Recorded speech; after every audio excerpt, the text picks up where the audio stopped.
If you're ready to feel some real fear this Halloween, then you're in the right place.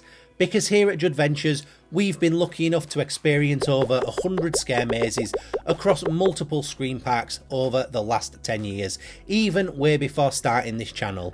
So I'd like to think that over those years we've picked up a thing or two about attending scare events, and we want to share that with you, which is what this entire series is about, where we'll be sharing our experience talking about various scream parks across the UK and exactly what you can expect when visiting. And on tonight's list is one of the relative newcomers to the UK scare scene, and that is the 6-year-old Doncaster Fear Factory, one of the most intense and hands-on scare events in the UK.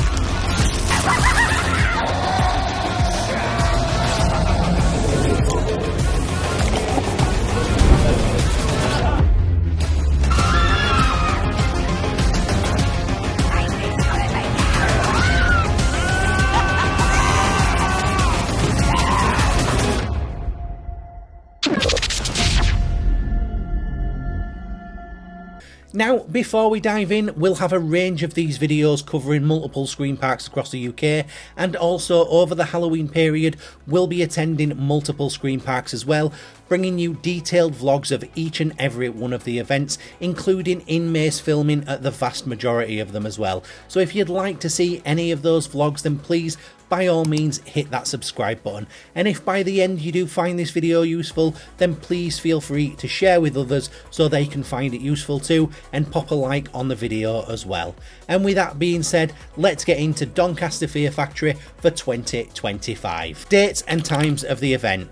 Doncaster Fear Factory runs from the 5th of October all the way through until the 1st of November, with 2 special events in amongst that as well, their press night and the firework finale. Now, the gates open at 6:30 on the dot, but bear in mind those scare actors at this event will not wait for you to get out of your car and into those gates in order to start harassing you. Last entry into the event is up until 9:30 PM, and the mazes and the scares will close around 11 PM in the evening as well. So just as long as you make sure you are there before 9:30, you're all good. But you may not have enough time to experience all of the mazes there, so we do suggest getting there as early as possible to take in everything that the event has to offer. Now, what would you expect to pay for a ticket to Doncaster Fear Factory? Well, there's only one type of ticket available, and this is the general admission standard entry price. However, Doncaster does put into place dynamic pricing across the month for its different types of evenings. First off, you have the off-peak ticket, which will cost you £25. You then have the on-peak ticket, which goes up to £30, and then the price does go up for the 2 special events.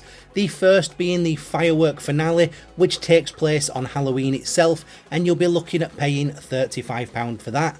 And then the final ticket will cost you £40, and this is for Doncaster's press evening. And then please bear in mind that each one of these tickets is subject to a £2.50 fee per transaction, as well as a 1.9% upcharge per individual item that you put on there. So if you're getting 4 tickets, it's 1.9% on top of all 4 of those tickets, and then £2.50 for one transaction that covers all 4 of those tickets too. But overall, these are relatively cheap prices for what is included in the event compared to some of the other events in the UK. The £25 for the off-peak price is really, really good, and even the £40 for the press event is still cheaper than many of the events out there in the UK at the moment. What age can you attend Doncaster Fear Factory, and how accessible is the event? Now, this actually really surprises me when I looked into all of this information, because Doncaster Fear Factory, despite it being one of the most hands-on and intense events that we experienced last year, allows people down to the age of 13 years old to attend the event. Now, anyone under the age of 16 must be accompanied with an adult that is over the age of 18. They are happy to scare the bejesus out of anyone. But what they do say is that this is not a family event, and therefore every person whether they are 13 years old or whether they are 30 years old, will receive the same level of scares. So what you need to be aware of is your 13-year-old, they will intentionally go out of their way to scare the living shit out of them. They're not going to treat them any differently than they treat the adults. So you need to make sure that if you are taking someone on the younger side, that they really are prepared for an event of this intensity. And it's just as surprising as to what Doncaster's accessibility policy is. So they do state that it is completely up to the individual if you suffer with any form of neurodivergence or sensitivities, whether you come along. They do go into a large amount of detail about all of the things that you will find at this event, and this includes things such as low ceilings, crawl tunnels, confined spaces, uneven surfaces, loud noises, dark spaces, strobe lighting, smell pods and fog, as well as actors that will invade your personal space and will touch you. Now that is a very intense environment, and they do say that although it is your decision, if you really are sensitive to some of these things, then it's probably advisable for you not to attend. And this also goes for mobility as well. This is one of the best places for mobility that we have seen.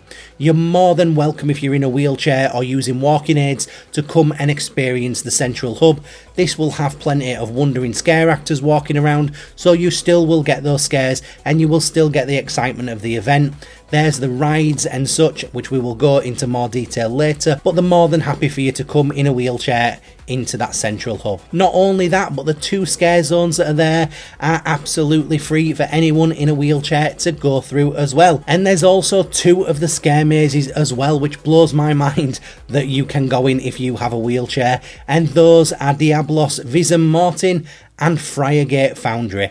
Now Friargate Foundry is a brilliant maze, and if you can get in there in a wheelchair, which they say you are fully able to do, then that is fantastic for anyone in a wheelchair. It really is accessibility friendly.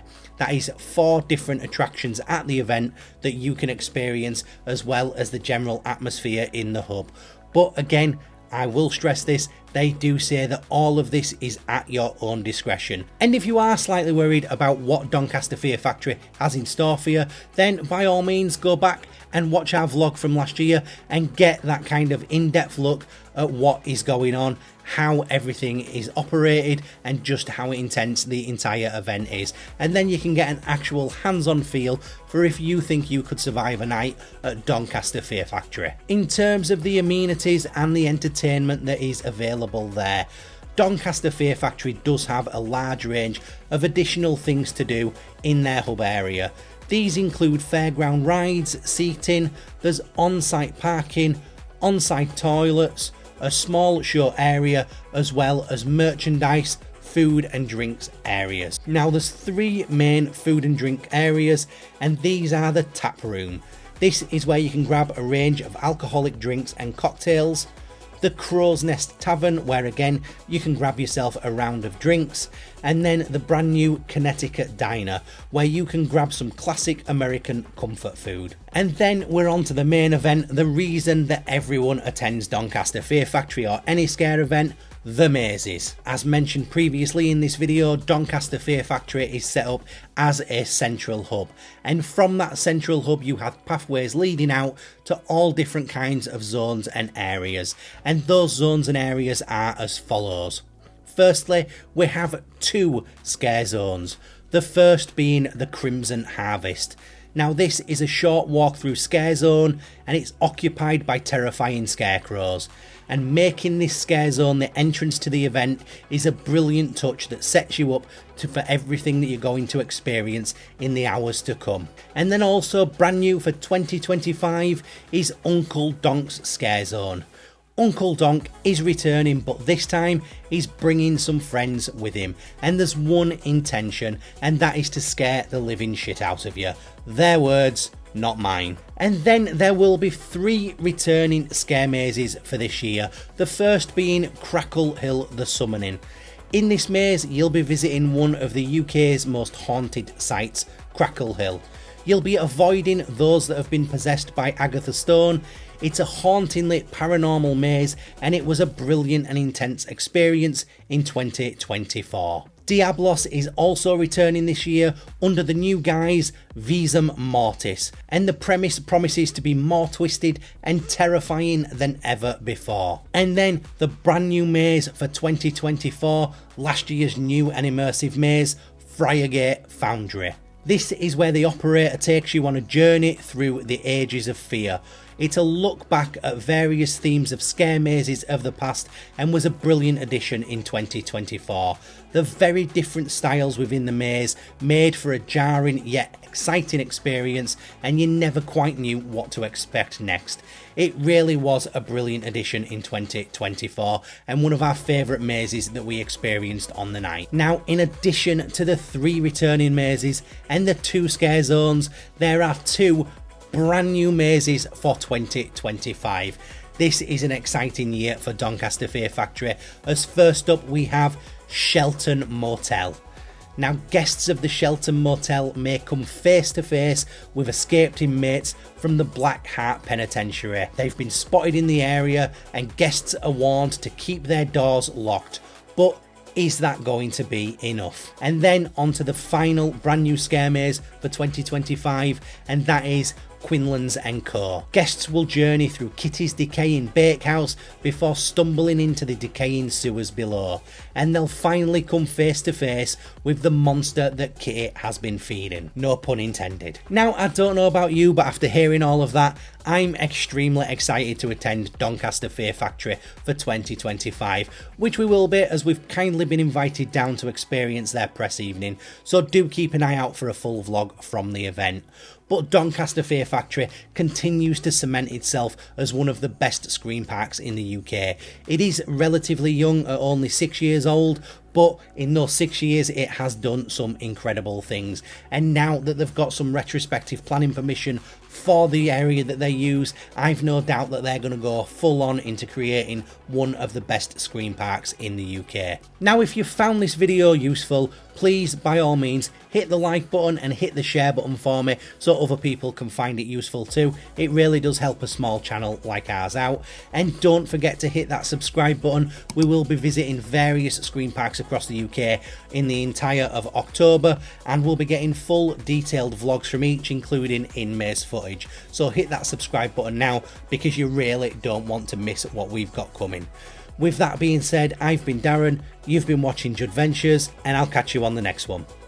Goodbye. Ride with Judventures, you know the name. Theme parks and attractions and kick-ass days. You got the big bearded husband, a beautiful blonde wife, and a cool young lad just living their best life. I'm the guy with the camera, beer game strong. Catch me in a scare maze, come scream along. News and reviews, I'm dropping the facts. Ride POVs and honest reacts. So follow the journey from scare to scream. Judventures, baby, let's live the dream.